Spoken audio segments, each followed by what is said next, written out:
We're here to bring a new type of news show. New insights, new styles, and new topics every day. We are News Generation.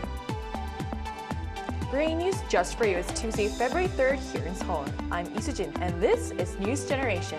And joining us today is Q. Thank you for having me. For coming in, also doing this with us. Great to be here. Great to have you. And both are here to speak on behalf of people in their 20s and 30s.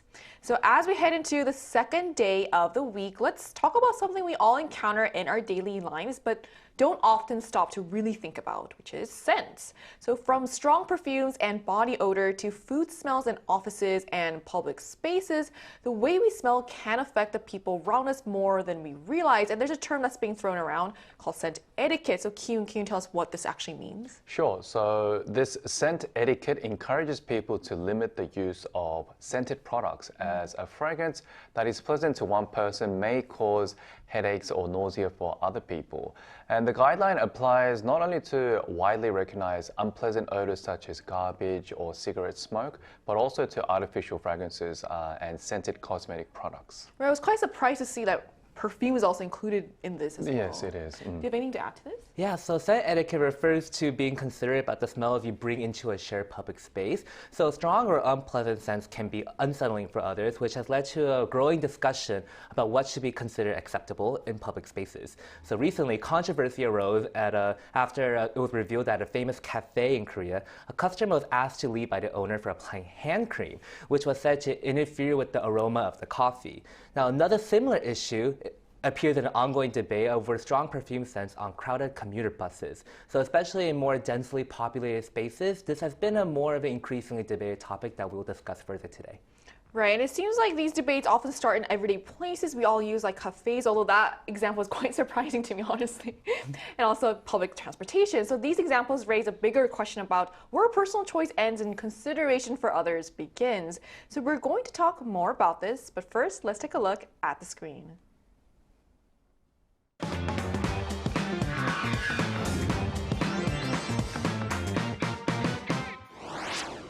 While scent isn't something we can see, it's something that constantly surrounds us, and that's exactly why it can spark serious conflict.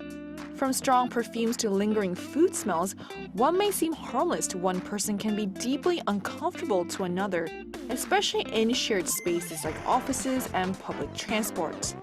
Today on News Generation, we take a closer look at how serious smell-related conflicts have become, the growing debate over scent etiquette, and how other countries are responding to the issue. As we just saw in the video, scent-related conflicts are no longer just about personal preference. They're increasingly becoming a public issue that affects people's health and daily lives. So just how serious has this problem become right here in Korea, Kyun? So to show how serious this problem is, first let's take a look at the screen for more details. According to a survey conducted in Korea by a non-governmental organization, 환경정의, in 2024, 51% of respondents said they had experienced health issues caused by odor from public places. So in other words, more than half reported symptoms such as headaches or nasal discomfort due to artificial unpleasant scents. So in response, a civic group has launched a campaign calling for the creation of fragrance-free zones in public spaces, and nearly 4,000 people participated in a fundraising effort to support the campaign and cover related costs. And another factor that could be to support this phenomena is with younger generations, particularly millennials and Gen Zs, who tend to be more accustomed to using perfumes and scented fabric softeners than our older generations. And as a result, increased usage has brought fragrance-related issues to the surface, problems that were actually not really discussed back in the past. And I remember when I first came to Korea in 2010, it was hard to find no smoking zones. So basically you're allowed to smoke anywhere from like singing rooms, internet cafes, and even some restaurants as well.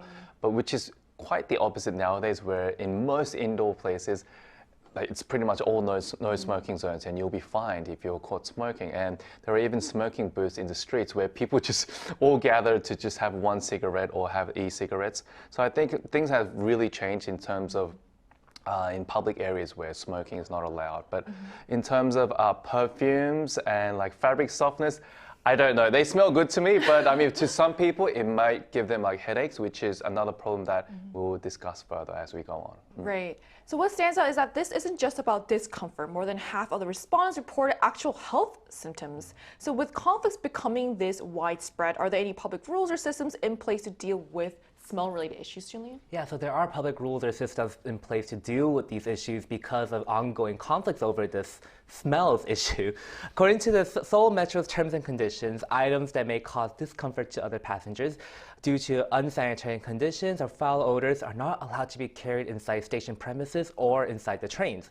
However, since judgment about bad smells or, I guess, discomfort are subjective, there are practical limits to monitoring or enforcing rules about individuals' scents. So while guidelines exist, enforcing them clearly isn't easy, especially when smell is so subjective. Like, I agree with you. I don't see the big issue with perfumes. It's meant well. So why do some people argue that scent etiquette is necessary in public spaces then? So those who argue for the need for fragrance etiquette say that scented products such as perfumes and fabric softeners, though not considered bad odor, can actually still function as a form of pollution. They stress that greater consideration is needed in spaces where taste and smell are important, such as restaurants and cafes that Julian mentioned before, as well as in enclosed areas with limited ventilation, including public transportation. And in such environments, respecting people with heightened sensitivities is especially important. In fact, the volatile organic compounds, or VOCs, found in perfumes can trigger symptoms such as coughing and shortness of breath in people with lung conditions. And even after short-term exposure, doctors say that it can cause harm similar to effects of cigarette smoke or air pollutants. Right, so I guess the idea here is that even pleasant scents can become a kind of pollution, especially in closed or shared spaces. But not everyone seems to agree. So on the other hand, what are the main arguments against regulating scent in public areas? Yeah, so you are right that not everyone agrees on setting up regulating scents in public areas. Those opposing to these regulations view those who talk about scent etiquette as being more overly sensitive. They emphasize that it's impossible to regulate every instance of discomfort that individuals subjectively feel in public spaces. There are also many people who actually do enjoy the scent of perfumes and colognes. So while it is I guess, possible to encourage voluntary consideration, there's also the view that restricting scents in public spaces is seen as oppressive and excessive. So all of this really highlights the tension here between respecting individual sensitivity and protecting personal freedom. It's not always easy because what smells pleasant to one person might be a bit uncomfortable to another, and that line isn't easy to define. So we also wanted to hear directly from our viewers. So we ran a poll on the IDL News YouTube channel asking where might a scent-free policy be especially important. So here's what the results showed. Nearly half of respondents, 46%, point to public transportation, where people are often packed into enclosed spaces for extended periods of time. Hospitals followed at 36%, reflecting concerns about health and vulnerability. Restaurants and cafes came in at 13%, while offices ranked much lower at just 5%. So what stands out here is that people are most concerned about places where ventilation is limited and exposure is unavoidable, suggesting that scent etiquette matters most in spaces we're forced to share. And to gain a more global perspective, we're going to talk to someone who's also from a country where scent etiquette is considered very important. And that conversation will take place right after the break, so don't go anywhere.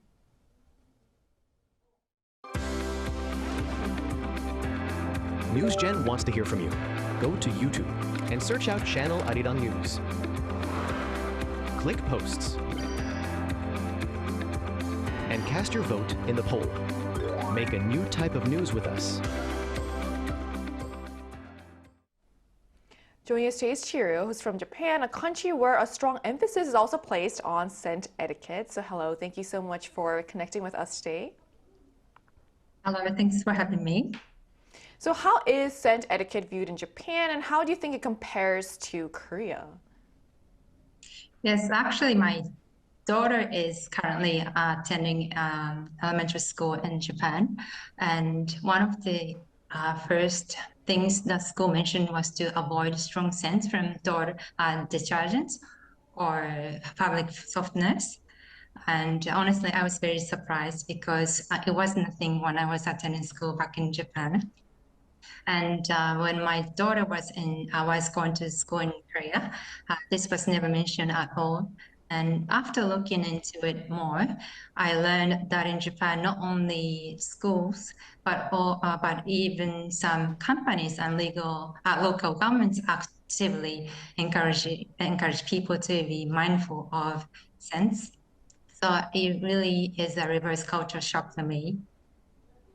Okay, that's very interesting. But are there actual rules to regulate scent etiquette in Japan right now?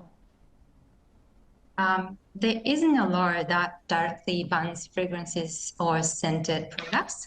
However, starting in April 2024, businesses in Japan are required to provide what is called reasonable accommodation. This means that if someone with chemical sensitivities or fragrance-related health issues request consideration, organizations are expected to take steps to reduce potential harm. So while it's not a strict ban, there is a growing social and institutional awareness and responsibilities around scented-related issues.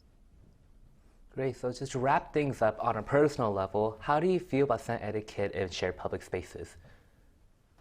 Yeah, personally, as I travel around Japan, I really notice people wearing strong scents and reactions to fragrance differ from person to person. Some people are affected while others feels nothing at all, and including myself, and even in the same space. But what stood out to me is that experts say anyone could potentially develop sensitivities in the future. So being in Japan made me think it is not about restriction, but it's about small acts of consideration. So I become more mindful myself, as it really shows how much attention Japan pays to shared comfort in everyday life. I really like what you said about how it's just about small acts of consideration. And also, it's quite cool that, and very interesting that it's being taught at such a young age, like in school. I know. All right, thank you so much for joining us today. Thank you. Thank you. So we've just heard from our guest from Japan how scent etiquette is viewed there, whether it turns into actual rules, and her personal take on the issue. And that brings us to the bigger picture. So far we've talked about what scent etiquette looks like in Korea and also in Japan. So Kyun, how are other countries, tackling this scent etiquette issue? So I would like to mention Canada because they are considered one of the countries most sensitive to scent etiquette worldwide. The Canadian Centre for Occupational Health and Safety, CCOHS, classifies a wide range of scented products, not only perfumes, but also shampoos, deodorants, detergents, and fabric softeners as items requiring management. These efforts are aimed at maintaining clean indoor air quality, and the agency also recommends the adoption of fragrance-free policies in public spaces, including government buildings, hospitals, schools, and workplaces. So Canada's case shows how scent etiquette can move beyond social norms and become part of public health and also workplace policy. But that's not the case everywhere. In some cultures, scent actually plays a very different role. So what are the cultures where scent is actually almost expected, Julian? Yeah, so some cultures really do highly value scent. So for example, in the Gulf countries such as Saudi Arabia and Qatar, wearing perfume is actually considered to be good manners. Fragrance culture is highly developed, and scents are widely used in daily life in homes, mosques, and other spaces as well. In socially important settings, wearing perfume is almost expected. Not even wearing any perfume or cologne can be perceived as being rude. Now, stronger scents can symbolize wealth and is seen more as a sign of hospitality towards guests. So, taking a step back to recognize how different people value scent, it's becoming clear just how this can lead to tension. So this is quite a striking contrast. So while some countries limit scent to protect people, in others, wearing fragrance is actually a sign of respect and hospitality. So given these very different perspectives, where should this discussion go from here, Kyun? I think in reality, scent etiquette is still a relatively unfamiliar concept and it's very new to us right now. But however, if certain scents can cause discomfort or harm to others, it may be worth pausing to give it some thought. And this is just like on a personal note. When I grew up in Sydney, going to school, it was this thing where we all had to spray deodorant. Like all guys would spray deodorant and like play with fire as well at the same time. But if you didn't spray deodorant, they'll be like, oh, you're not cool enough. So I would have like cans of deodorants in my bag and used to just spray it over and over myself, where it almost gave headaches to our teachers. So moving from there, I remember also during COVID, everyone had to wear a mask and we had to practice social distancing, and everything seemed so clean because we were wearing protective masks that we couldn't really smell other things that cause, like, I guess, headaches or pollutions, things like that. But I think we do need to respect people who can be quite sensitive to smell, and to a point where actually it causes them, I guess, like health problems. But at the same time, if you have health problems, lung conditions, wear a mask, protect yourself. Especially if you go to like public areas, like public transport. I've been to many subways where it was packed, and like especially in summer as well, like when people get a little sweaty, it can get smelly as well, and it does cause discomfort to me. But that's when I pull out my mask. I always carry out a mask just in case, I don't want to get sick as well. So I think just having that greater sense of awareness in terms of harming people, but at the same time being harmed. So I think we need to work together. I mean, people who they don't really realize they're giving off a bad smell. It's usually the people who... unintentional. It's unintentional. Yeah. It's usually the sensitive ones who actually smell it and actually get affected. So I guess if you do smell, I mean, please tell them, Like, I think it's good to actually, as a friend, if you're close, tell them the perfume you're spraying, it smells good, but it can be a little too strong. It can give me a headache. So just telling them in a nice, polite way to be a bit more mindful about how much they actually spray, especially in like enclosed areas, especially here in offices. By the way, arirang smells beautiful. It doesn't smell too bad. I would say that wearing deodorant is better than body odor. Usually too much deodorant is better. Of course. But of course, as we've said repeatedly, moderation is important. And also a good tip, help out a friend, wear a mask. And wash up. That's also a good tip. So at the very least, it starts with awareness, recognizing that what feels minor to one person could be harmful to another. At the same time, there's also concern about going too far. So Julian, how do we then avoid overregulation? Yes, so like we discussed earlier, the issue is very, very complicated because while strong scents can be very uncomfortable for some, other people can see it as part of practicing good hygiene, and they really value their scents from the colognes and the perfume as well. I personally think that instead of enforcing strict rules, there should be social campaigns educating people on how to have good hygiene and how to moderate the amount of perfume or cologne used on your body to balance enjoying the scent while also being mindful of others who may be more sensitive to it. We shouldn't really try to excessively regulate or oppress others with these type of rules. Instead, we need to have an attitude of respecting people's preferences and being considerate to each other's sensitivities and of one another. I agree. So scent is invisible, but its impact is anything but small. As our shared spaces become more crowded, the question isn't just about what we like, but how our choices affect others. And this debate shows that scent etiquette really isn't a one-size-fits-all issue. The challenge will be finding a balance between personal freedom and consideration for the people around us. And that brings us to the end of today's episode of News Generation. But News Gen will be back tomorrow at 10:30 a.m. Korea time with more stories and discussions. A big thanks to Kyun. Thank you. Have a pleasant smelling day. So you too, right back at you, and also Julian. Have a great day. And to our viewers, thank you so much for joining us, and we hope you have a very scented, well-scented day. We are News Generation.